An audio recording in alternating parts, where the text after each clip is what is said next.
Hello to you. Bienvenue les amis dans un nouvel épisode de La Cloche, en compagnie bien sûr de Christophe de Ajus, de Ali de Catch Club, et bien sûr des pops de Ali de Catch Club. Ne nous filme pas, bordel de merde! Pardon, mais c'est-à-dire que maintenant, c'est un peu parti, quoi. Ouais, mais bon, au vu du stardom dont on bénéficie, on voudrait un salaire à 8 chiffres. Ouais, d'accord. C'est-à-dire qu'on fait même pas des vues à 8 chiffres. Et alors? On veut du salaire à la hauteur des gens qui nous aiment, et les gens nous aiment, alors on veut du salaire à la hauteur des gens qui nous aiment, qui nous aiment. Ça se tient, je suis d'accord. Mais on va peut-être monter un crowdfunding. Ah ouais, crowdfundez-nous! Pas certain que vous ayez bien compris ce que c'est. Si, on veut la thune des gens vite! Mais en attendant, ne nous filmez pas! Très bien. On peut y aller? Oh oui! Merci. De rien! Bisous. Oui! Voilà. Oui! Ah bah, très bien. Je vais vomir. Dans un instant, j'ai beaucoup trop vite remué cette tête qui est beaucoup trop vite, donc mon cerveau fait... Ah, j'ai cru que c'était à cause de moi, ça me rassure. Ah non, ça n'a rien à voir. Je suis habitué maintenant. Je veux dire, cette tête... Les premières, c'était compliqué. On s'y fait vite. Alors, oui, voilà. et puis... Montre. Non, je suis allé chez un vrai coiffeur depuis que tout a réouvert. C'est bon, c'est réglé. 8,50 €. J'allais dire, là, on n'était pas sur 100 € et tout. Mais c'est pas grave, au moins le résultat. En tout cas, pardon, mais je vais quand même te dire bonjour. Bonjour. Et bonjour à vous toutes et à tous. Bonjour. On se retrouve. On vous a laissé la semaine dernière juste avant les débuts de SummerSlam. Je sais pas le faire de l'autre main. Je sais faire Vader de cette main, mais je sais pas fait Vader de Je cette sais main. pas les faire les deux. Bah si, c'est simple. Non, mais une oui, mais pas l'autre. L'autre, il faut que je décale. Ah oui, non mais moi West c'est bon. Coast. Je suis polyglotte. Donc. Ouais, alors attention, moi j'avais oublié quelques personnes. Qu'est-ce Attention, qu'il fait je tourne la caméra un petit peu parce que on est ne voit bien pas cadré. assez. Voilà, on est mieux cadré. On est mieux cadré. La semaine dernière, nous évoquions l'avant SummerSlam avec effectivement un show NXT TakeOver tout à fait sympathicoche, même si on n'est pas resté longtemps dessus. Une après-midi assez folle Un match de d'interviews foot. avec des superstars, effectivement, une séance de penalty Suisse-Irlande contre France, Frankreich et les superstars que nous avions eu la chance d'interviewer. J'avais quand même oublié Gallows et Anderson. Et également Ember Moon. Je veux dire, Ember Moon, j'étais extrêmement flatté et heureux de pouvoir l'interviewer, même si, en toute honnêteté, elle était extrêmement timide. J'avais été assez surpris, je pense que elle devait pas faire ça souvent, et j'en garde un souvenir un peu mitigé, non pas parce que elle était pas gentille, mais... parce que, comme dit, ouais, elle était assez timide, assez réservée. Je pense qu'elle doit l'être dans la vie. Et elle a eu du mal à se laisser aller. Encore une fois, je vous l'explique souvent, les superstars ne sont pas forcément habitués à avoir deux zigotos, pour parler poliment, comme Philippe et moi. D'autant qu'en général, il n'y a qu'un seul journaliste. Et en général, il est plutôt sérieux. Les mecs se prennent à peu près au sérieux. Philippe et moi, on est deux. Donc déjà, il y a le ping-pong entre lui et moi.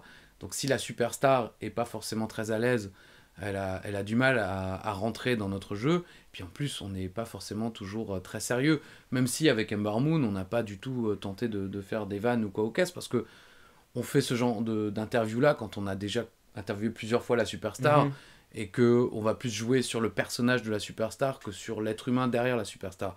Là, avec Ember Moon, on voulait surtout découvrir qui elle était, vu qu'elle était une jeune arrivante à la WWE, en tout cas... dans le roster principal. Enfin, bon là, elle était du côté d'NXT encore, mais on savait qu'elle allait débarquer assez rapidement. Donc c'était un petit peu étonnant. Mais bon, Gallows et Anderson, j'oublie, mais les mecs, eux, c'est tout le contraire. C'est forcément la fête, ils te rentrent dans la gueule, ils mettent des coups de pied à Chéro. Enfin, dès qu'ils nous ont vu, ah, attends, t'as botté le cul la dernière fois. Ou la fois, d'ailleurs, je ne sais même pas si c'était la dernière fois, parce qu'ils ont botté le cul à Chéro. Ah bah la fois d'après, vous les avez vus, à Londres. Là, on n'est pas encore allé à Londres, si je ne me trompe pas, pour Touquet. Non. Parce que tu étais avec nous Oui, à Londres, après. où on interviewait Gallows et Anderson. Tu étais déjà là? Non. T'étais pas là? Non. Toi, t'étais avec Charlotte Flair? Non plus. Ah bah oui, t'es pas. Moi, j'étais avec Jinder Mahal. Ah oui, ouais, d'accord. Donc, toi, t'as vraiment Charlotte fait le grand Flair, voyage. c'était, je crois, l'année précédente. Ok. En tout cas, c'est habituellement après SummerSlam. Plus de Kong. c'est habituellement après SummerSlam. Donc ça veut dire que là, même si vous parlez de Londres 2018, ce sera quoi qu'il arrive normalement après SummerSlam. Ok, bon, quoi qu'il en soit, très bonne rencontre avec Gallows et Anderson qu'on adore. Yes, on les adore. Je les adore aussi personnellement. On enchaîne directement avec Bah la oui, carte. vas-y, On enchaîne directement avec la carte bon, parce qu'on a 11 matchs. 11 matchs. Pour- 11, c'est... Non, 13 matchs. c'est Winning Eleven, mais à 13. 13 matchs, 3 lors du kick-off pré-show, 10 matchs lors de la carte principale. Je pensais que c'était ouf, non, c'est 13. Bouillard. C'est 13. Bon, on va se lancer directement avec le pré-show. Andrade Cien Almas, accompagné par Zelina Vega, qui est de retour. Quelle belle surprise. Andrade Oui, Zelina. c'est surprenant. Enfin, Alors, elle revient, puis lui, il s'en va, mais bon, alors, mince, vous pouvez pas vous entendre dans les couples. Tommy, tu peux pas venir à SmackDown avec Zell? Avec Zell. Ouais, parce qu'on se connaît un petit peu, je l'appelle Zell, elle m'appelle connard, enfin voilà, je veux dire, le truc classique.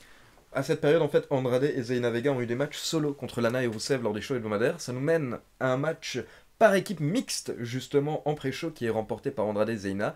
Zelina qui fait un petit roll-up et qui cède en tirant la tenue de Lana. La nana, Pour la la victoire. nanana, Lana en slip. Ouh. On enchaîne à Cédric Alexander, champion. Cruiserweight qui défend son titre face à Drew Gulak. Drogulak. Victoire facile de Cédric Alexander. On enchaîne avec le deuxième roll-up pour info du pré-show. Pour ceux qui se plaignent des roll-up actuellement, Voilà. c'était hein. déjà le cas, hein, mesdames et messieurs. Quand il tape, il met des claques, Drogulak. Le B-Team, vous les adorez, vous en avez beaucoup parlé lors des commentaires, donc bien entendu à ce moment-là, ils sont champions par équipe de Raw et ils battent les Revival également lors du pré-show. La B-Team qui, pour info, par contre, va bientôt perdre les titres par équipe juste après SummerSlam. On passe à la carte principale et on démarre avec Seth Rollins, comme on vient d'expliquer. Donc il y a Dean Ambrose de retour dans son coin. Alors, on vient de l'expliquer il y a une semaine. On vient de l'expliquer c'est-à-dire il y a que une bon, semaine. j'ai changé de pull, mais on est exactement 5 minutes après la fin de l'épisode précédent. Dean Ambrose, donc, qui est dans le coin de Seth Rollins et qui se débarrasse de Drew McIntyre lors du match, ce qui permet pour l'instant à Seth Rollins de battre cette fois-ci Dolph Ziggler et de se venger par rapport à sa défaite de Extreme Rules. On enchaîne avec le match pour les titres par équipe de SmackDown, les New Day qui battent les Bludgeon Brothers. Les Bludgeon Brothers sont les champions par équipe à ce moment-là. Les New Day qui remportent le match par disqualification, donc ils ne remportent pas les titres. Est-ce que tu te rappelles la particularité du match ? Pourquoi est-ce qu'il y a disqualification ? Bah, je l'ai vu sur Ah, tes notes. Il utilise le gros marteau.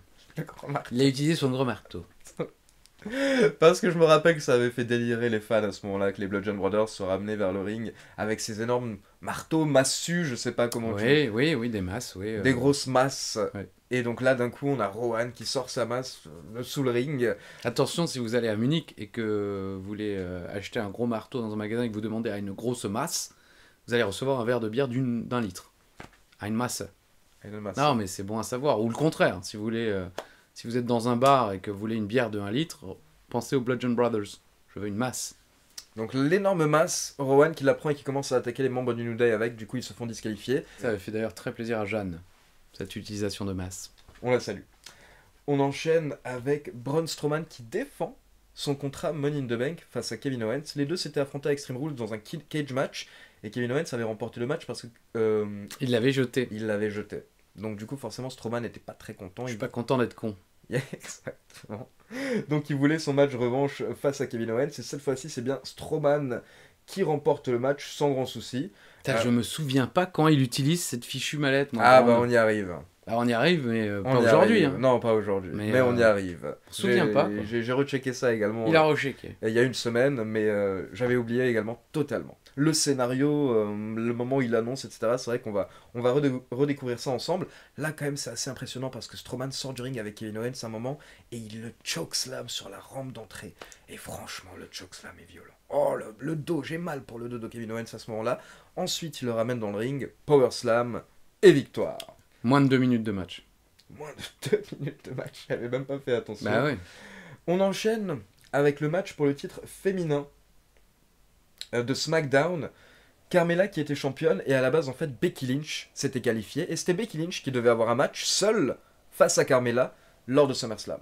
Sauf qu'au final Charlotte Flair effectue aussi Étonnant. un petit retour et au final elle se qualifie, elle se rajoute à ce match. Et il turn après le match. Charlotte et Becky sont face, Carmella et heel. Le match se termine avec Becky Lynch qui porte une soumission Disarmer sur Carmella, mais là, Charlotte débarque et elle porte le Natural Selection exactement. pour la victoire. Donc Charlotte devient nouvelle championne. Après le match, on a donc des Four Horsewomen, bien entendu, de la WWE, très amies, Becky Lynch et Charlotte Flair. Elles se lèvent, elles se font un câlin. Et Becky frappe Charlotte Flair. Et c'est le début. C'est le lancement, c'est parti. Et c'était totalement justifié et totalement, je crois, apprécié par le public. Je pense que la WWE ne s'attendait pas à ce que Becky finalement prenne la place de la gentille dans cette histoire, mais c'est vrai que après elle va se justifier, elle va dire ouais mais bon j'avais mon match en solo, tu viens, tu te pointes, tu prends toujours, finalement en fait c'est toujours la même chose autour de Charlotte Flair, c'est qu'on peut le... Enfin, c'est difficile de lui reprocher à elle, après dans les histoires si, mais après on sait parfaitement que c'est pas elle qui dit je veux avoir ce match de championnat, c'est les officiels qui lui donnent. Mais là en l'occurrence donc Becky va justifier son geste en disant bah ouais mais non merde Charlotte tu fais chier, tu viens toujours foutre la merde, tu t'occupes des affaires qui ne sont pas les tiennes, tu t'impliques dans des matchs qui ne sont pas censés être les tiens. Et la WWE je pense ne s'y attendait pas, mais Becky va exploser en popularité. J'en avais déjà parlé un petit peu dans les épisodes précédents, ça commençait tout doucement à venir à SmackDown, on sentait que Becky était en train de devenir l'une des superstars, si ce n'est la superstar la plus populaire à la WWE à ce moment-là, petit à petit, et là, ça explose vraiment avec cette trahison sur Charlotte Flair. Méga pop quand elle attaque Charlotte Flair dans le ring, ensuite elle sort du ring, elle la jette sur la table des commentateurs, etc. Et quand Becky Lynch retourne en coulisses, le public continue de scander son nom et même des You Deserve It. Donc en gros, non, tout le monde à ce moment-là voulait que cette Becky devienne championne, et honnêtement... Cette Becky, il l'a pas fait exprès, mais... exprès du tout. Du coup, c'est vrai que retenez cette date, SummerSlam 2018, c'est la base de la naissance de The comme Man. dit, il y a quand même un peu déjà avant, parce que... Il y a un peu avant. Les matchs avant, elle bat Carmella, je crois, dans des matchs où le titre n'est pas en jeu, ou avant même que Carmella devienne championne, mais en tout cas, on sent que Becky est en train d'exploser petit à petit à SmackDown. Mais oui, c'est vrai que ce moment-là est un moment pivot dans la carrière de Becky. On enchaîne ensuite avec Samoa Joe contre AJ Styles, justement ce match pour le titre de SmackDown, cette rivalité, et la femme de Samoa Joe qui se retrouve dans le public. De AJ Styles. De AJ Styles qui se retrouve dans le public, pour info, dans les premiers rangs, avec la fille. Oui, avec sa petite fille dans les bras.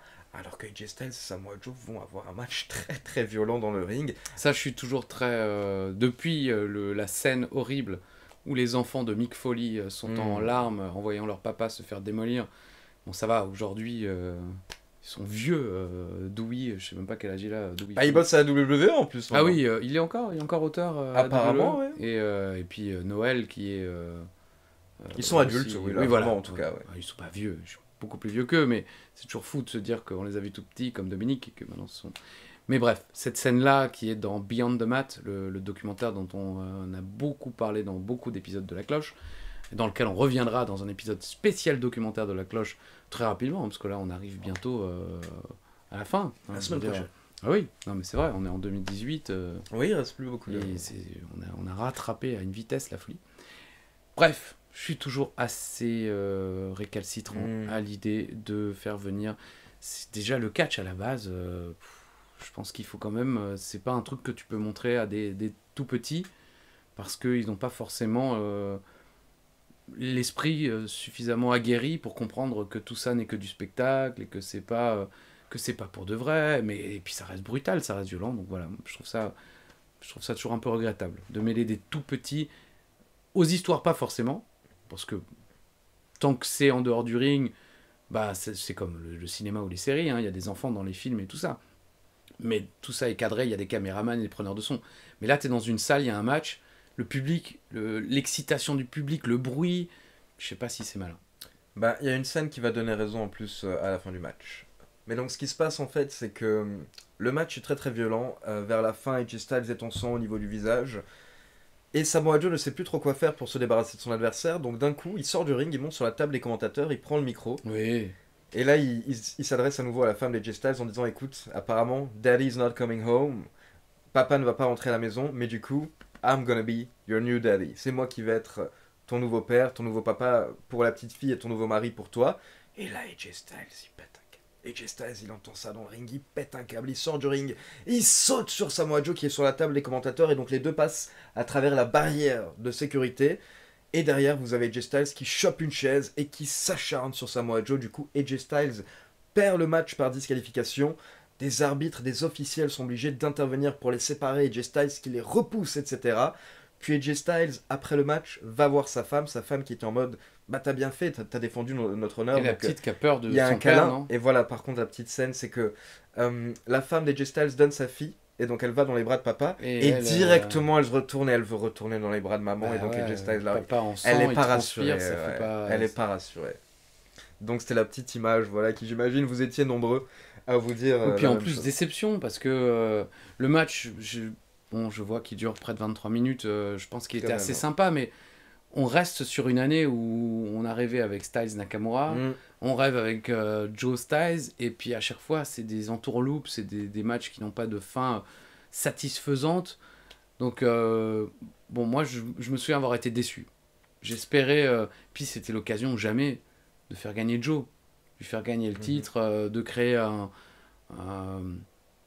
un truc un petit peu autour de toute cette histoire et du fait qu'il gagne le titre. Enfin, voilà. On continue avec The Miz contre Daniel Bryan, donc cette fameuse rivalité, encore une fois un match de 23 minutes 30, alors que pareil, Ouais. ça m'a pas forcément... La Triple H, je sais pas, sur la carte aussi. C'est vrai. Bah oui, attention. Ce qui va se passer par contre, c'est que Maryse va intervenir dans ce match, car vers la fin, en fait, elle va donner un point américain, je veux dire, oui, un point américain. Brass knuckle. Daniel Bryan va tenter un dive à l'extérieur du ring, et là, The Miz va lui mettre un coup de poing, justement, avec le point américain. Et derrière, The Miz remporte facilement le match. Et en fait, Maryse était au premier rang. Donc The Miz met le coup de poing, il lui rend directement le point américain. Il va effectuer le tombé. Mais il faut savoir que du coup, ça va mener à également un match mixte lors des prochaines semaines. Parce que Daniel Bryan, comme il se fait attaquer et que Maryse est dans l'histoire, Daniel Bryan va ramener Brie Bella. On continue ensuite avec un petit match. Vraiment, ça c'est pas grand chose à dire. Finn Balor contre King Corbin. On a Finn Balor, c'est SummerSlam. Démon. Donc on a le démon. Le démon qui fait son entrée et qui remporte le match en quoi? 1 minute 35. Ah oui, donc là, Je pense que l'entrée du démon est plus longue Voilà, que le ouais. match. C'était vraiment C'était la un petite squash. fessée. Squash match, 1 minute 35, coup de grâce pour la victoire. Shinsuke Nakamura à ce moment-là, qui est donc je le rappelle, champion des États-Unis, qui bat Jeff Hardy. Swanton Bomb, ah oui, j'ai re-regardé le segment par contre ce matin. Oh là là. Jeff Hardy qui à un moment monte sur la 3e corde et Nakamura sort du ring, il se met juste sur le bord. Donc là, Jeff Hardy, ça l'arrête pas. Il monte sur le coin, il monte encore un peu plus haut et il fait une Swanton Bomb sur le bord du ring. Oh là là là, le bump est incroyable. Le bump est incroyable. Jeff Hardy se démolit le dos et du coup, forcément, derrière, il peut pas continuer le match. Donc Nakamura s'enlève tout simplement et il enchaîne avec un Kinshasa pour la victoire. On a 2 main events, on peut dire, lors de ce SummerSlam. Je pense que c'était certainement le match, pas le plus attendu, mais tout le monde se disait que c'était là. Que c'était le moment où elle allait devenir championne. On parle évidemment de The Baddest Woman on the Planet, Rowdy Ronda Rousey. Savoir qu'au début, moi, je l'appelais Rousset. Jusqu'à ce que Marc Chavet me dise, mais non, on dit Rousey. Christophe. Les superstars de la WWE sont des superstars entraînées. Parce que c'est lui qui fait la voix du Ne faites pas ça chez vous actuellement. Mais donc, oui, c'était pas forcément le match le plus attendu du pay-per-view, mais tu sentais quand même une excitation dans la salle, parce qu'encore une fois, c'est Ronda Rousey, c'est toujours très exceptionnel de la voir dans les shows de la WWE. Et puis c'était le moment, l'instant, préparer les épices. Elle est accompagnée par Natalia. Les Bellas sont également dans le public au premier rang pour ajouter, on va dire, un petit peu d'importance à ce match en tant qu'ancienne championne qui sont là pour supporter Ronda Rousey. Futur Hall of Famer, évidemment. Évidemment, bien sûr, carrière. Donc, honnêtement, c'était quasiment un squash match. Alexa Bliss n'a quasiment aucune phase offensive lors du match. Elle tente un petit peu au début, mais à chaque fois qu'elle tente, Ronda Rousey l'arrête simplement en la soulevant, en lui portant une soumission, en lui maintenant quelques coups de poing. C'est ce qu'il fallait faire. Voilà, c'est ça.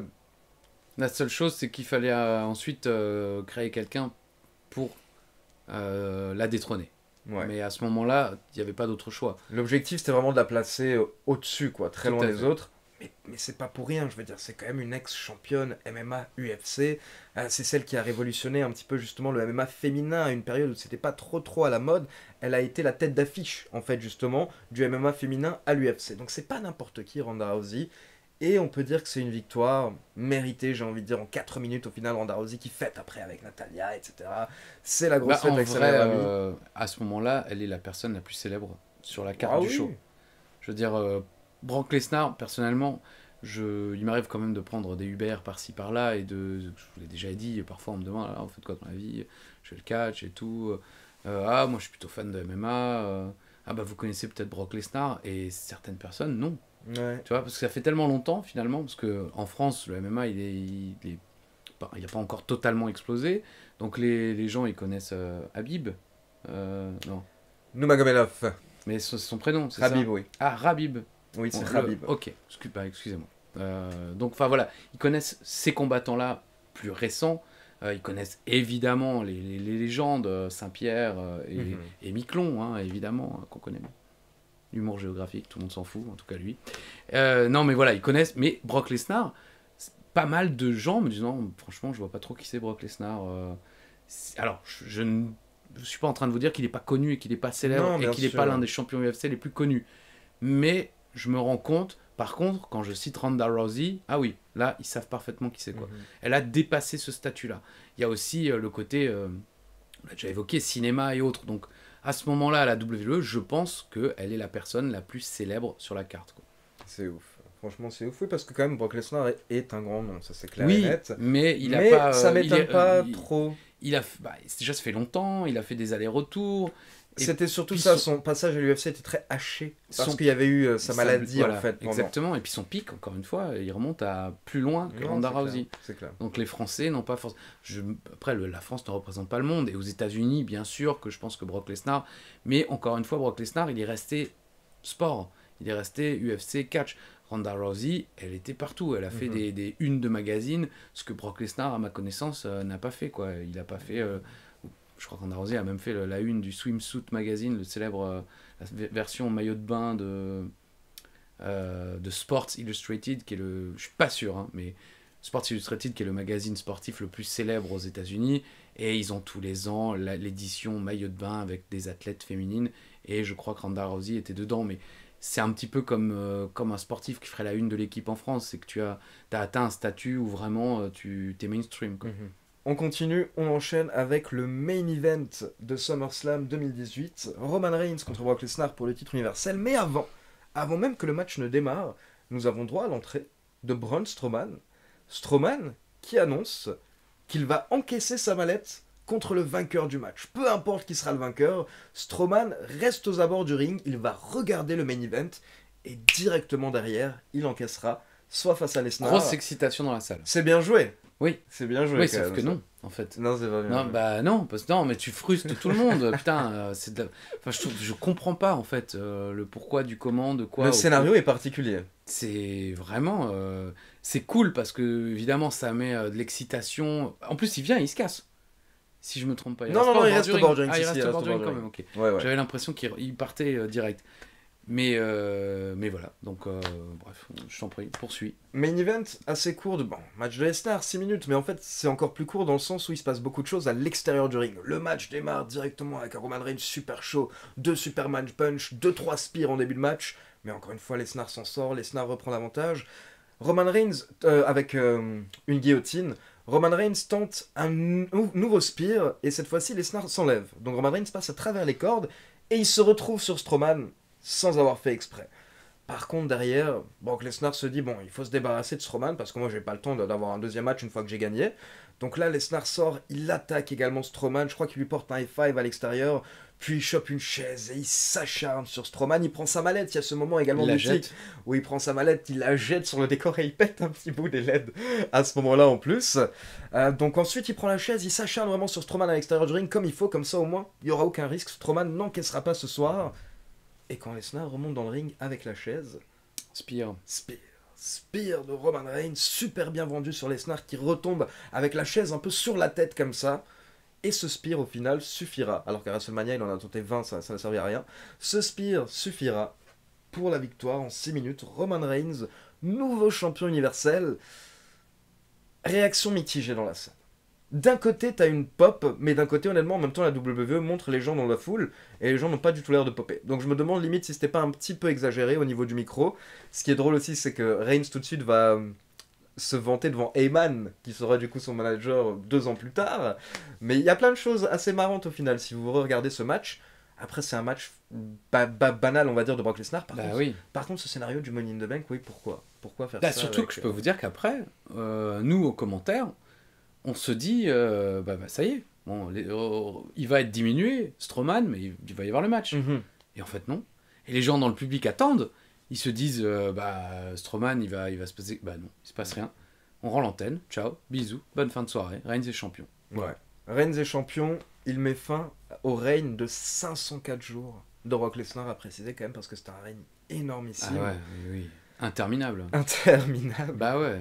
Et la petite précision que j'ai lue ce matin dans différents articles et sur Wikipédia, c'est qu'apparemment, Dean Ambrose a déclaré que le Shield était censé se reformer ce soir-là, à SummerSlam 2018, lors du main event, avec le Shield, Ambrose et Rollins qui auraient aidé Roman Reigns pour battre Brock Lesnar et remporter le match.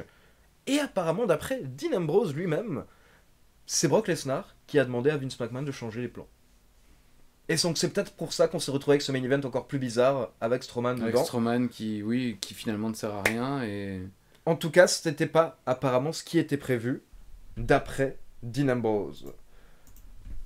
On va enchaîner rapidement avec quelques petits faits marquants, on va dire, post-SummerSlam et tes petits souvenirs. Ok, mes petits souvenirs. On peut citer déjà que dès Parle le de mon lendemain... pénis, donc.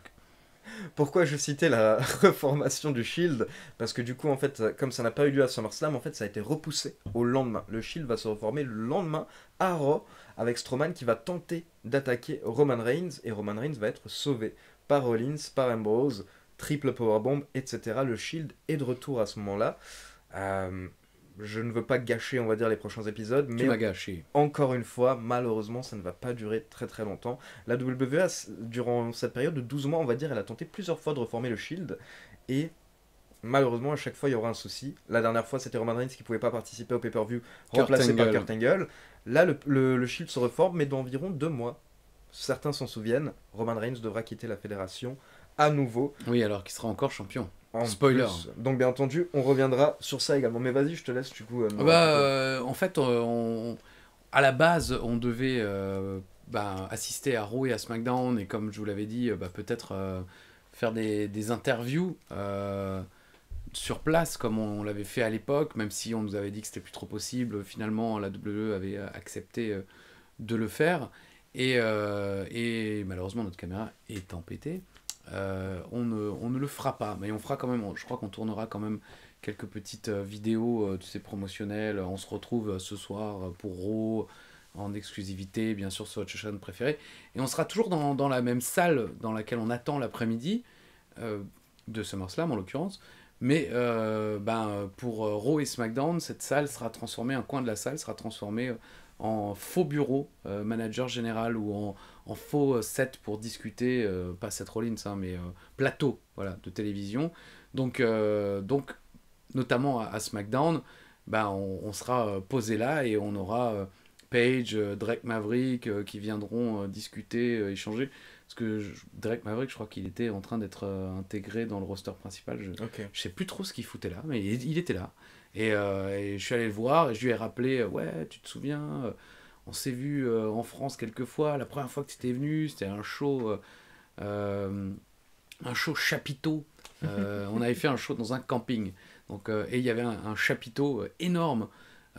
Et comme d'hab, les étrangers, notamment Drake Maverick, mais aussi les UK Pitbulls et tout, étaient ravis, parce que c'est à l'ancienne, mais le chapiteau était blindé, une ambiance de fou. Et ensuite, on n'avait pas de route à faire parce qu'on dormait dans le camping. On avait un petit coin de camping juste pour nous, parce que c'était plus ou moins hors saison, donc le camping n'était pas forcément plein, mais le show était blindé. Et ils s'en souvenaient, mais il n'en avait rien à foutre. Rien à foutre. Alors, je sais pas si le mec, il avait gardé un mauvais souvenir de moi, mais c'est limite s'il m'a pas... Bon, écoute, ferme ta gueule, laisse-moi tranquille. Là, je suis à la WWE, mon gars, donc me parle pas de camping, me parle pas de chapiteau. Donc voilà, j'étais un petit peu déçu, parce que je me disais, bon, j'en gardais, il était super sympa, c'était Rockstar Spud. Voilà, quand on le connaissait, nous, en Europe. Et là, vraiment, je me suis dit, ah ouais, d'accord, tu me snobs, mec. Moi aussi, je suis là, hein, t'inquiète pas. Tu vois, je me dis, bon. Mais bref. Après, c'était aussi le côté, peut-être qu'il était stressé, parce qu'il devait faire un truc avec Paige et une autre superstar. Et donc, ils étaient en attente des caméramans, des preneurs de son. Donc, peut-être que le mec s'est tout simplement dit, j'ai autre chose à foutre que d'échanger avec toi maintenant. Donc, j'ai compris. Oui, peut-être. Ouais. Mais bon, je veux dire, quand même, bon, voilà, mec, du calme, quoi. Tout va bien. Hein, on est à Brooklyn tous les deux. Ouais, claquement de doigts, je connais Booker T. Donc, faut pas chier, quoi. Non, mais voilà, on a passé ces 2 après-midi, ces 2 soirées dans cette pièce voilà, suivre le show, à pouvoir, pareil, errer dans les couloirs, échanger rapidement avec quelques légendes, avec quelques superstars. Non, mais ouais, j'en garde encore une fois un très bon souvenir. C'est toujours classe de pouvoir. Il y a moins de pression, tu sais que tu vas pas devoir commenter, donc tu es là, tu es habillé en truc, c'est comme dans le catch, il faut toujours ramener tes affaires au cas où tu dois faire quelque chose. Donc évidemment, on était bien habillés pour faire les promos et les choses comme ça, mais pas de pression autre. Et ça, c'était vraiment extrêmement cool. Je vais citer 2-3 petits faits. Il va citer Jean de La Fontaine. Avant qu'on puisse partir au Japon. On parlait donc de Strowman à l'instant qui s'est fait attaquer par le Shield. Il faut savoir que la semaine suivante, et ça va répondre à ta question. Je vais pas poser de question. Strowman, ton interrogation. Je n'ai pas d'interrogation. Strowman annonce qu'il va encaisser la mallette Money in the Bank lors de Hell in a Cell. Donc en fait, c'est le pay-per-view après SummerSlam. On va avoir en main event Strowman contre Roman Reigns. J'avoue que moi-même, je m'en souviens plus trop. J'ai dû revoir le match ce matin pour voir le scénario de ce match au final et le finish qui sera assez étonnant. Ça, on le gardera donc pour l'épisode suivant. Quelques autres petites précisions avant Hell in a Cell, l'épisode prochain. Entre-temps, on a Ziggler et McIntyre qui battent la B-Team pour devenir les champions par équipe de Raw, c'est important. Et les New Day qui deviennent également les champions par équipe de SmackDown. Donc ça, c'est précisé. Becky Lynch, tu as parlé de son explication. Donc lors des prochaines semaines, elle explique à SmackDown que Charlotte Flair lui volait ses opportunités, que Charlotte Flair la retenait en arrière, etc. Donc au final, elle a dû se débarrasser d'elle pour pouvoir avancer. Et justement, Becky Lynch va demander également un match pour le titre lors du prochain pay-per-view Hell in a Cell. Tout à fait. On part au Japon ? On part au Japon, avec plaisir. Venez avec moi dans ce magnifique pays qui est assez incroyable. Première chose, j'avoue, c'est un peu chiant quand même. Les gens ne parlent pas beaucoup anglais. C'est après, on m'a dit quand j'ai échangé avec des Japonais qui parlaient anglais, on m'a dit en fait les gens parlent anglais mais ils sont assez timides. Et ils ont un peu honte de leur accent et de leur manque de vocabulaire, donc ils ont peur de s'exprimer en anglais. Ouais. Un peu comme nous quand on est à l'école et qu'on voilà, lève-toi et marche. Non, mais comme nous à l'école en cours d'anglais, on a toujours un peu peur de s'exprimer parce que forcément, la honte, quand on est jeune, on n'ose pas prendre l'accent jusqu'au bout. Donc on a l'accent français et tout ça, donc on a toujours un peu peur. Visiblement, c'est ce qui retient les Japonais. Mais c'est vrai que ça m'avait un peu frustré parce que... moi, j'aime bien me poser, discuter avec des gens du coin. Et souvent, j'ai eu la chance de partir dans des pays étrangers avec des gens du pays. J'ai beaucoup été au Portugal et je connaissais des Portugais. Donc, ça permet tout de suite de briser la glace. La personne parle la langue. Après, les Portugais parlent très bien anglais. Certains parlent même très bien français. J'ai été dans d'autres pays, encore une fois, où je ne maîtrisais pas forcément la langue, mais quelqu'un la maîtrisait avec moi. Donc, ça brise la glace rapidement. Là, j'avais malheureusement pas de personnes japonaises à mes côtés, donc c'était un peu plus compliqué pour les échanges. Voilà, bon, c'est un peu dommage. Après, il faut savoir que j'y étais en pleine canicule. L'une des pires canicules, je crois, de l'histoire du Japon. Donc, il faisait 40 degrés, c'était horrible. Vraiment. En plus, comme dit, j'ai fait en 2 jours Brooklyn, Paris, Paris, Strasbourg, Strasbourg, Munich, Munich, Tokyo. Pourquoi Munich ? Parce que... Munich, Tokyo, c'était... Ah non, même pas. Pire encore, j'ai fait Brooklyn, Paris, Paris, Strasbourg, Strasbourg, Paris, Paris, Munich, Munich, Tokyo. Parce qu'il y avait une escale à Munich. Mais je partais de Paris. Mais je suis rentré à Strasbourg parce qu'il fallait quand même que je change de fringue. Après une semaine aux États-Unis, je pouvais pas repartir au Japon avec tous mes vêtements souillés des États-Unis. Donc voilà, non, mais je suis un con aussi. Donc forcément, en plus du décalage horaire, du nombre d'heures de vol. Première joie. J'arrive dans l'avion Munich-Tokyo. Comme tout le monde, je regarde un petit peu la télévision. Programme, série, on fait tout ça quand on arrive. Et quoi?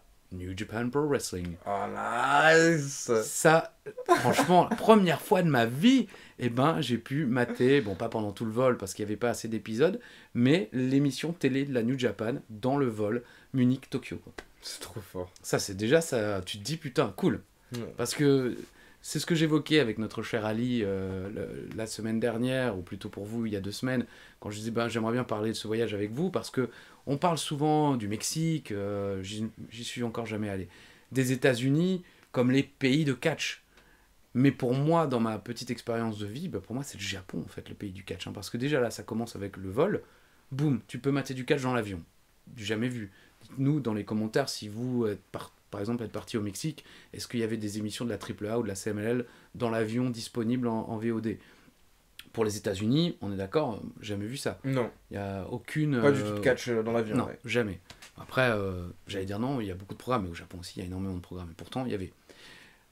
Bref, comme je vous l'avais expliqué dans l'épisode précédent, Shan Yamaguchi m'avait conseillé d'aller sur un site pour vérifier les disponibilités des shows de catch au Korakuen Hall, qui est donc une petite salle à côté du Tokyo Dome. J'avais trouvé un show Pro Wrestling Noah dans lequel j'avais prévu de me rendre, mais à côté de ça, j'avais prévu de me rendre au Tokyo Dome, qui est un dôme, une salle, un petit peu comme le Stade de France, mais couvert, qui est quand même la salle la plus célèbre de Tokyo, je pense. Enfin, le stade, je dirais, le plus célèbre de Tokyo.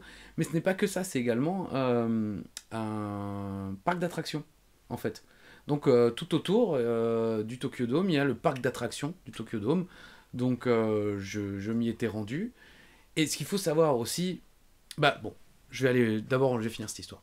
Je me rends là-bas. Et à côté du Tokyo Dome, il y a la bibliothèque du Tokyo Dome, ou plutôt, je dirais, la librairie du Tokyo Dome. Et dans cette librairie, j'y rentre par hasard, et en fait, je me rends compte que 70% des ouvrages, c'est du catch. C'est assez incroyable, c'est complètement dingue. Elle n'est pas immense, mais que du catch.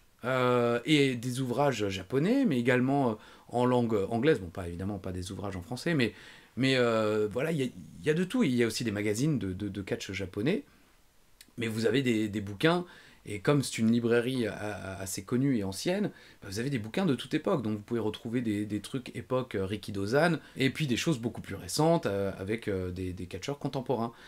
Et enfin, tu peux passer, j'allais dire une journée, mais tu peux passer limite une semaine dans cet endroit, à faire truc et ouvrir tous les bouquins, voir ce qu'il y a, parce qu'il y a des biographies, il y a des trucs qui retracent les histoires de telle ou telle fédération, de titres.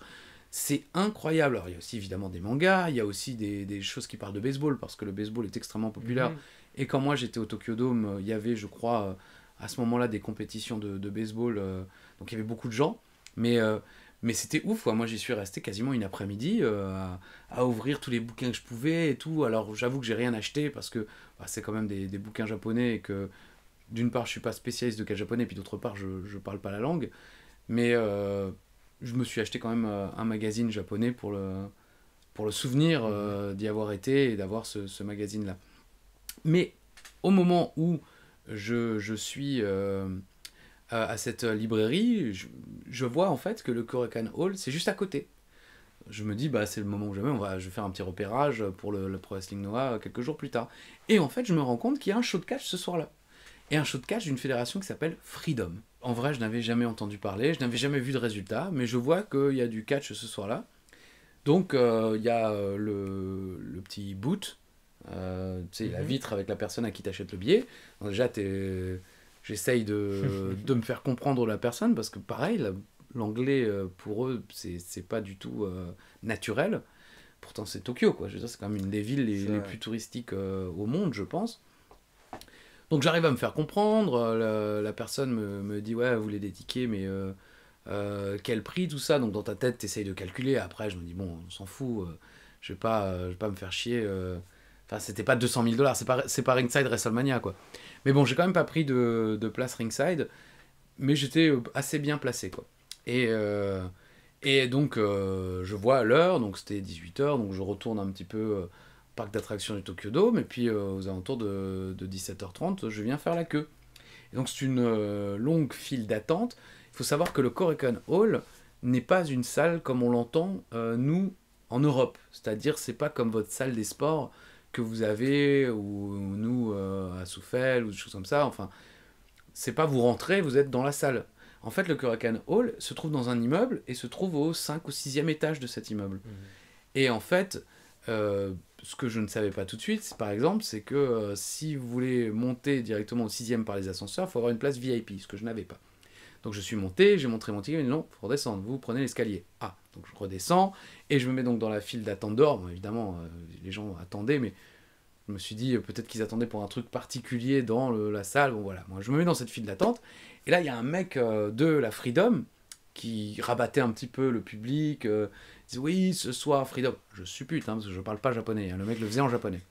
Et le gars vient me voir, et il me fait... Hey, where do you come from? Bon, avec un fort accent japonais, et je lui fais France. Alors, il fait oh, you know Porisu, you know Porisu. Alors je dis oui, un petit peu. Oh, Freedom, Ichiban, number one Porisu promotion in the world. Alors je dis oui, bon, peut-être pas des. Si, non, je te jure, je connais.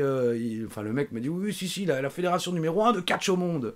Oui, peut-être pas non plus. Enfin, voilà, Christophe Ajus. Commentateur et vedette de la télévision francophone. Non, bon, j'ai pas fait ça, mais je lui ai dit, je suis pas sûr. Je veux bien te croire sur parole, mon garçon, mais pas certain, dans la mesure où j'en ai jamais entendu parler, que ce soit la première fédération au monde. Bon, en tout cas, le mec n'en démordait pas, il insistait. Bon, on a parlé 5 minutes. Il m'a dit, mais vraiment, tu connais le catch? Tu connais qui du catch? Parce que le gars, quand je lui dis, je suis pas sûr. Ouais, tu connais qui du catch? Bah, je sais pas, moi. Enfin. Moi, je connais plus la WWE, mais bon, je peux aussi te parler de vos catcheurs célèbres au Japon, les Kenny Omega, voilà, vous savez, maintenant, il n'y a plus qu'un nom qui me vient en tête, putain. Les Kenny Omega. Les Kenny Omega, tu sais, les deux jeunes qui ont l'air vieux, là. Les boucaniers, là, je sais pas trop. Non, mais Okada, et puis, moi, l'ancienne génération, tu vois, Kawada, Misawa... mais aujourd'hui, là, t'en connais... Ah non, aujourd'hui, j'en connais pas un seul. Parce que j'avais vu un petit peu la carte, il y avait une petite affiche devant l'immeuble qui parlait donc que la Freedom, c'était leur 20e anniversaire, je crois. Et franchement, je connaissais pas un gars. Peut-être que, et vous allez comprendre pourquoi, les fans de catch hardcore en connaissaient certainement, mais moi, là, non. J'étais totalement dépassé, je connaissais rien du tout. Et c'est du catch. Je suis au Japon, on y va. Catch japonais, on y va. Je monte les 5 étages, j'arrive au bout de ma vie en haut, je vais me fumer une petite cigarette, je fumais encore à l'époque. Alors le truc classique au Japon, c'est comme dans les aéroports en fait, dans tous les endroits, tu as des fumoirs.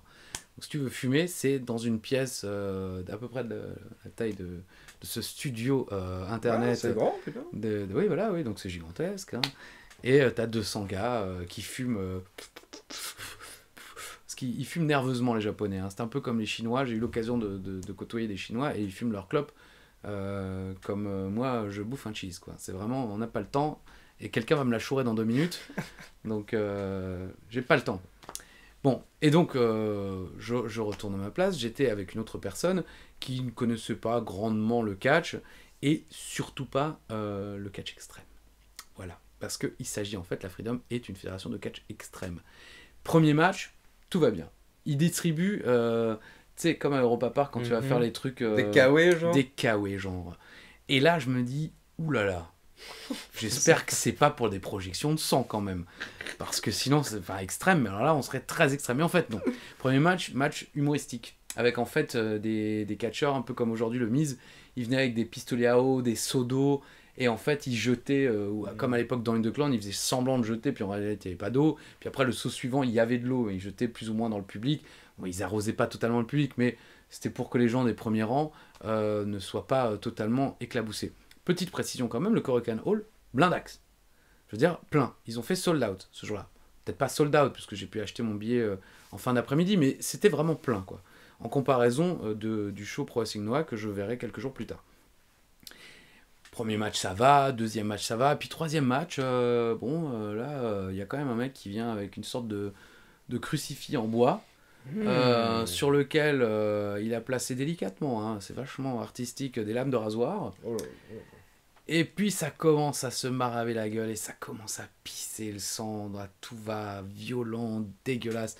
Enfin, 20 ans avant, j'aurais peut-être été, mais là, je commençais à être un petit peu gêné, surtout la personne à côté de moi s'attendait pas du tout à ça.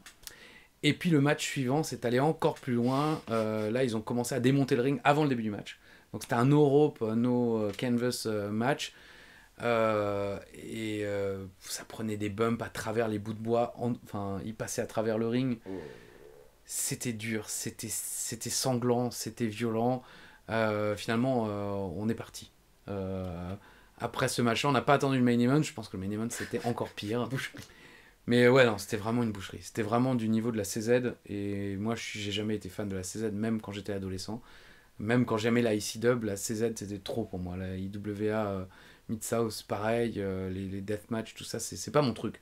Je peux comprendre qu'on aime bien, je comprends les gens qui aiment les slashers dans les films d'horreur ou ce genre de choses. Après, je suis pas forcément contre. Les sauts et tout ça, je les ai vus. Les American Nightmares, enfin La Purge, c'est le nom américain du film, je sais plus comment on dit en français. Donc voilà, j'ai aimé ces films, mais pour le catch, pas trop. Mais bon, ça reste quand même une expérience sympa parce que j'ai pu voir un peu le public japonais. Il y a encore, enfin voilà, il y a encore du monde pour ces fédérations-là. Il y a encore des gens, il y a encore des fans présents pour ce catch hardcore qui a quand même pas mal reculé, je crois, dans le reste du monde quand même. Dans le reste du monde, oui, actuellement, justement, les gens dont on parlait récemment, comme Nick Gage, disent qu'ils essayent de renaître le vrai deathmatch aux États-Unis parce que selon lui, justement, c'est devenu trop gentil, etc. Et on a Onita qui a également Qui a refait un relancé. show là il y a pas longtemps. Oui, voilà, il a relancé la FMW. En fait, maintenant, c'est la IFMW. Et lui, son objectif, c'est de vraiment repopulariser les exploding barbed wire deathmatch, etc. Donc, Après, moi, l'époque Onita, c'était moins horrible que tout ça. Ils sont allés un cran au-dessus. L'époque Onita, moi je regardais la FMW, hein, si vous n'avez jamais vu, c'était la ICW version Japon. D'ailleurs, plutôt la ECW était la version FMW américaine. Mais c'était bien. Il y avait Hayabusa, il y avait le Gladiator, en d'autres mots Mike Awesome, Atsushi Onita, Terry Funk, Mick Foley, les Horace Boulder. Exactement, Horace, les Headhunters. J'adorais les Headhunters, qui étaient à la WWE. Ils sont venus pour un Royal Rumble, ils sont restés 2 minutes et c'était fini. Donc, bon, bah, voilà, premier show au Japon mitigé, mais expérience plaisante parce qu'encore une fois, le Korakuen. Le public, lui, était à fond dans le show. Ah, le et public le... était à fond, Ouais. mais à fond, ils connaissaient tout. Ils chantaient la zik d'entrée des catcheurs, ils avaient des chants pour chaque mec. C'était. Enfin, c'est ça aussi, moi, autant. WWE, tout ça, j'ai du mal à regarder le show sans y participer. Autant là, c'était un vrai plaisir parce que je connaissais rien, et puis j'étais dans un pays que je ne connaissais absolument pas. Le catch japonais, encore une fois, je connaissais très bien dans les années 90. Après, j'ai eu plein de pauses, j'ai quand même vu les Okada, Tanahashi. Mais voilà, ça s'arrête là. Je suis un peu passé à côté du nouvel âge d'or de la New Japan. Mais donc là, j'étais un peu à la fois spectateur de ce qui se passait dans le ring, mais aussi spectateur d'autour, et puis de se dire, putain, je suis au Korakuen Hall. C'est quand même l'une des salles les plus mythiques du catch dans le monde. J'ai jamais pu faire la ECW Arena, mais j'ai été au Korakuen Hall, j'ai encore les tickets que je garde précieusement chez moi. C'est un souvenir mémorable pour moi d'avoir pu voir du catch là. Et ça le sera d'autant plus pour la Pro Wrestling Noah quelques jours plus tard. Donc le public à fond dedans. Vraiment, il connaissait toutes les gimmicks d'Emma. Et 20 ans de cette fédération, donc c'est peut-être aussi pour ça que c'était plein. J'ai pu en discuter longuement quelques longs jours plus tard à Osaka avec le tenancier d'un bar qui s'appelle le 299, en référence au fait que quelqu'un se dégage au dernier moment du compte de 3.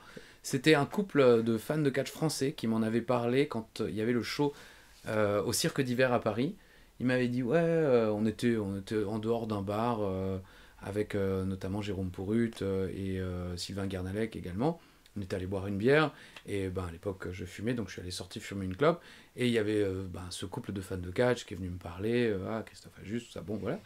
Et je leur ai dit moi je sais pas pourquoi, j'aurais dû bientôt je pars au Japon. Ils me disent nous on y était, en plus parce que tout le monde connaît le Ribera Steakhouse auquel je me suis pas rendu.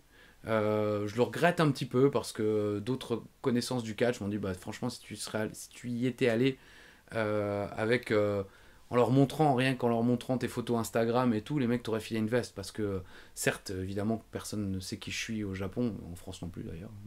Mais pour ceux qui ne connaissent pas, c'est un steakhouse très célèbre de Tokyo. Pas à Tokyo même, hein, mais c'est très célèbre dans le monde du catch, où les catcheurs ont commencé à aller. Et c'est devenu presque un steakhouse, un lieu de rendez-vous pour les fans de catch, les catcheurs exilés. Et les catcheurs étrangers qui y vont se voient offrir une veste sportive, comme les gars des universités dans les films américains, avec le nom Ribera Steakhouse, et il n'est donné que aux workers, aux gens du business. Je sais que mon ami Romain Vézirian, y était allé, et lui n'avait eu qu'un t-shirt, parce que bon, il lui avait dit ouais, non, c'était catcheur, mais catcheur français, mais on te file quand même un t-shirt. Il était content. Mais il m'avait dit si toi t'y étais allé, je pense qu'il t'aurait donné la veste, parce qu'effectivement, bah, j'ai mes photos, j'ai ma vidéo avec l'Undertaker qui passe à travers ma table, ce genre de choses. Mais bon, j'y suis pas allé. Très honnêtement, j'étais très fatigué pendant ce voyage parce qu'il y avait eu tous les voyages avant. Le décalage horaire et les 40 degrés quotidiens à Tokyo. Non, mais vraiment, il fait super lourd. Quand il fait chaud à Tokyo, il fait super lourd. Et en plus, le soir, il y avait les pires orages. Ça faisait genre 40 ans qu'il n'avait pas eu de tels orages à Tokyo. Puis ensuite, on s'est tapé un tsunami. Donc, ça a été un voyage. Enfin, Tokyo a essayé de me tuer. Il faut le savoir, le Japon n'a pas voulu de moi. J'ai survécu.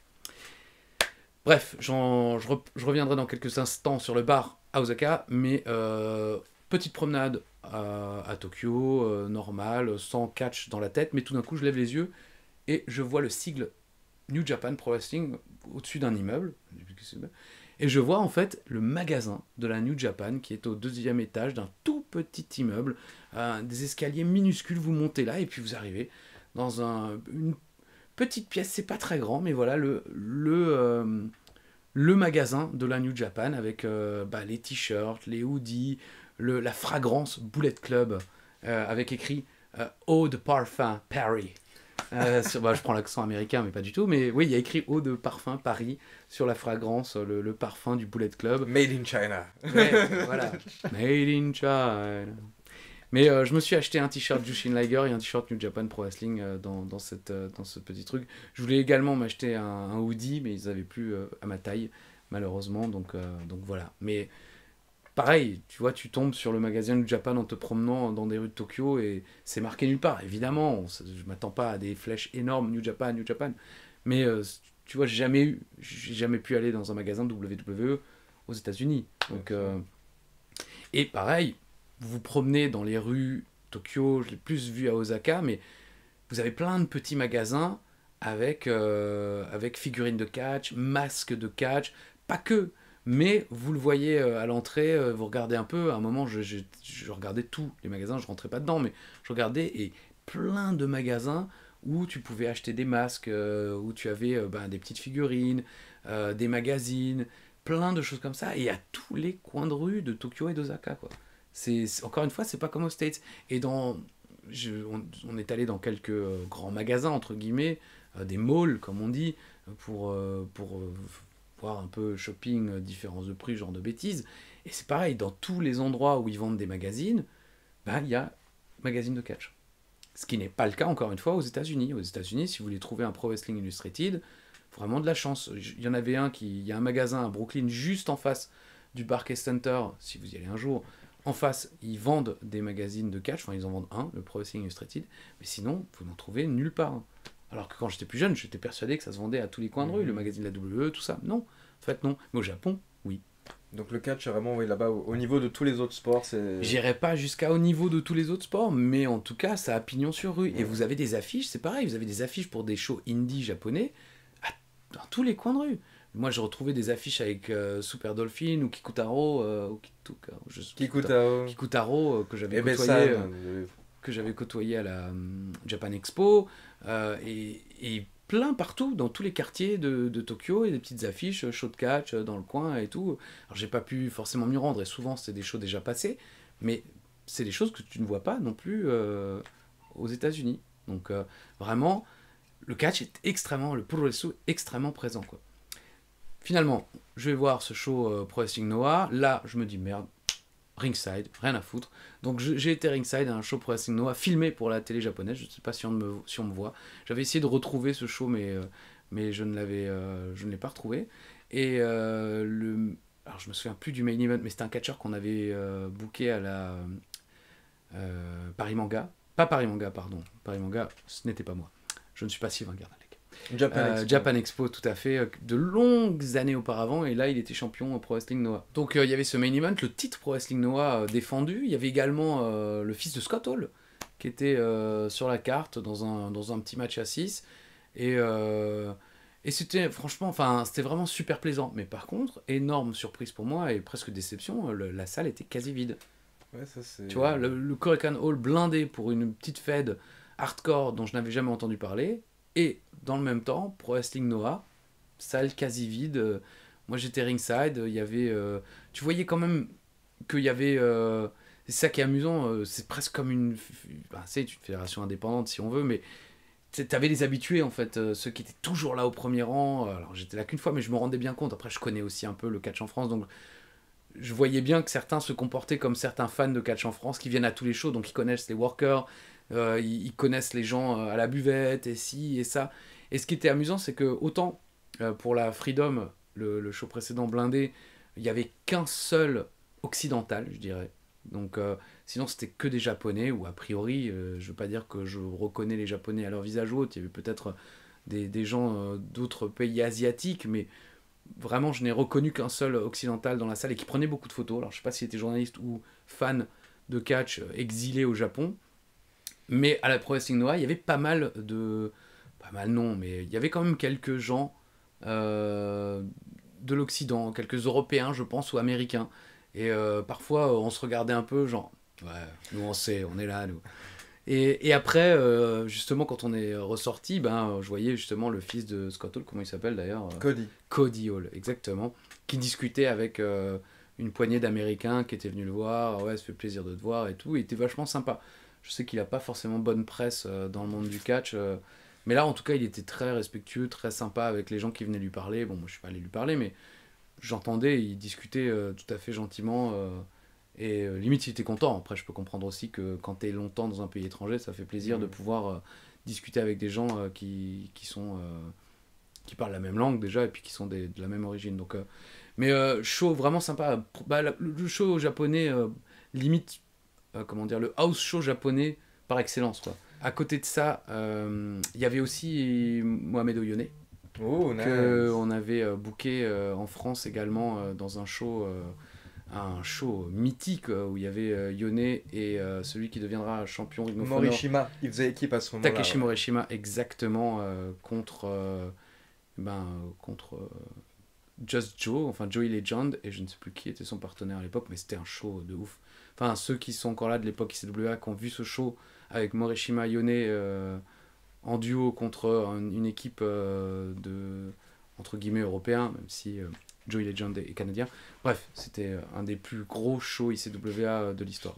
C'était ouf, quoi. D'ailleurs, Takeshi Morishima avait pété le ring. Missile dropkick de la 3e corde, et en retombant, le bois s'est affaissé. C'était un beau bébé. Il était assez violent, quoi. Et puis le ring n'était pas habitué forcément à se taper des mecs aussi lourds. Mais donc Morishima Yone, c'était sympa de le revoir aussi. Et comme dit, c'était le house show japonais par excellence. Enfin, tu vois, t'avais des tag matchs, t'avais des matchs solo, t'avais le match avec la vieille légende, tu vois, de 50 ans contre le jeune loup. Et puis ce main event où le titre était en jeu quand même, donc c'était assez cool. Il y avait peu de chances qu'ils perdent, mais bon, voilà. C'était sympa à vivre et c'était vraiment, encore une fois, un très bon souvenir de pouvoir voir de la Pro Wrestling Noah au Korakuen Hall. J'aurais évidemment préféré voir de la New Japan parce que c'était le produit le plus hot à ce moment-là, mais j'ai quand même vu de la Pro Wrestling Noah au Japon, donc c'est quand même assez cool. Ensuite, comme dit, on est allé à Osaka, et à Osaka, il y avait ce bar. Putain, j'ai galéré à le retrouver, ce bar, parce que c'est pareil, c'est minuscule. Au Japon, il n'y a pas de place, donc les chambres d'hôtel sont pas grandes, et puis parfois, ils vous vendent des trucs en disant, ouais, c'est un grand magasin de je ne sais quoi, et puis tu arrives devant, et en fait, c'est juste un petit stand de 1 mètre sur 2. Et là, c'est pareil, le bar, il il y avait l'adresse, mais il y avait rien qui montrait qu'il était là, donc il fallait monter un étage, puis un deuxième, et était au bout d'un couloir et tout, et puis les horaires d'ouverture n'étaient pas forcément notés. Et finalement, quand j'y suis allé, il y avait que moi. Donc j'ai discuté avec le tenancier du bar, qui connaissait vite fait la Freedom, et qui m'a dit ouais, mais c'est parce que c'était leur 20e anniversaire que c'était blindé, mais sinon c'est vrai qu'ils font pas forcément toujours autant de public et tout. Et donc je suis resté dans ce bar où il avait plein de chaises de catch des États-Unis, il y avait des affiches japonaises, il y avait plein de figurines, et en fait il montrait du catch. Dès qu'il était ouvert, il allumait la télé, il y avait du catch, et il faisait les shows en direct avec les fans japonais, il fait un podcast avec un anglais pour parler de catch, avec un expat autour du catch japonais. Enfin voilà, c'était un big fan, mais il était super surpris que je m'y connaisse finalement autant en catch japonais, même si je m'y connais pas tant que ça, et en catch en général, parce que lui étant tenancier de bar de catch entre guillemets, il pensait vraiment que petit français allait pas, et on a discuté catch, et je lui parlais de vieux souvenirs de catch japonais, et je lui disais aussi, moi je vois quand on se promenait à Tokyo, je voyais des flyers avec le restaurant de Kaiji Muto par exemple. Je me disais mais putain, Kaiji Muto, il a vraiment besoin d'avoir un restaurant et puis d'y être tous les jours. Il me disait ouais, mais tu sais, il gagnait pas tant que ça en réalité, les catcheurs japonais. Chono était à la télé japonaise tous les jours. Il fait une émission quotidienne à la Masahiro Chono, ancien membre de la NWO, notamment ancien champion IWGP. Et je découvrais plein de trucs et je lui posais des questions. Je lui disais voilà, je suis surpris de voir cet ex-star du catch japonais faisant de la pub pour de la bière ou des choses comme ça. Il me disait ouais, mais tu sais, c'est pas comme aux États-Unis, les mecs sont pas forcément millionnaires et puis ils ont pas tous gardé leur argent. Enfin voilà. Donc j'ai passé une soirée vraiment bonne à discuter catch avec un japonais qui parlait plutôt bien anglais. Il n'était pas non plus fluent, mais on arrivait quand même à avoir de bonnes discussions autour de notre passion commune. Et c'est là aussi où c'est cool quand même le catch, de se retrouver dans un pays à l'autre bout du monde et de pouvoir parler de ça, quoi, tout simplement. Ça donne envie. Mais le Japon, déjà à la base, évidemment, 90% des gens aujourd'hui, en plus le Japon est revenu très à la mode avec les mangas, tous les gens sont fans. C'est sûr que c'est incroyable, c'est très bruyant, pour faire mon vieux con, il y a du bruit tout le temps. Ça, les mecs, ils adorent faire du bruit dans les rues. Pas les gens, mais les magasins ont plein de... plein de voix dans les magasins qui sortent à l'extérieur et tout. Et puis quand il fait 40 degrés, c'est chiant. Mais à côté de ça, c'est vrai que c'est ouf, parce que tu passes à un moment d'un quartier de Tokyo hyper urbanisé, et puis tu prends 2 stations de métro plus loin, et tu tombes toujours à Tokyo, mais un truc où tu as l'impression d'être revenu dans les années 40, l'image un peu japonaise avec des femmes en kimono et le côté vraiment vieillot, donc ça c'est assez ouf. Et puis comme dit, quand tu te tapes, nous on a pris le TGV japonais, et puis tout d'un coup il s'est arrêté et puis il est plus jamais reparti. On est resté coincé dans une parce qu'il y avait un comment ça s'appelle, un tsunami. Et non, moi j'étais surtout vénère parce que merde. En fait, on a été abandonné dans une ville, au moment où ils ont dit sortez du train. D'accord, mais on fait quoi? Ah ben non, mais là maintenant vous sortez. Démerdez-vous. Et c'était dans je ne sais plus le nom de la ville, mais j'avais pas prévu de la visiter cette ville. Et puis surtout, on avait un avion derrière et tout ça, donc c'était un peu stressant. Mais à côté de ça, c'est vrai que c'est ouf. Évidemment, c'est un voyage qui est pas donné. Ça coûte assez cher, les billets d'avion sont chers, les hôtels sont assez chers et souvent assez petits, mais si vous êtes fan de catch, je vous dirais franchement, ça fait partie certainement des voyages à faire au moins une fois dans sa vie, comme certainement le Mexique, dans lequel j'ai pas pu me rendre, mais voilà, je pense qu'il faut y aller. Il nous reste apparemment quasiment plus de temps sur la caméra, donc écoutez, on va terminer sur cet épisode pour pouvoir enchaîner la semaine prochaine. Hell in a Cell, on va repartir en Arabie Saoudite, on va parler de Roman Reigns. On n'a pas le temps. Comme d'habitude, n'oubliez pas de liker la vidéo, de vous abonner à la chaîne et de cliquer sur la petite cloche pour être informé de la sortie des prochaines vidéos. Et comme le disait Edouard Carpentier, la suite. Ah non, ça c'est Chéreau. À la semaine prochaine, ciao. Bisous.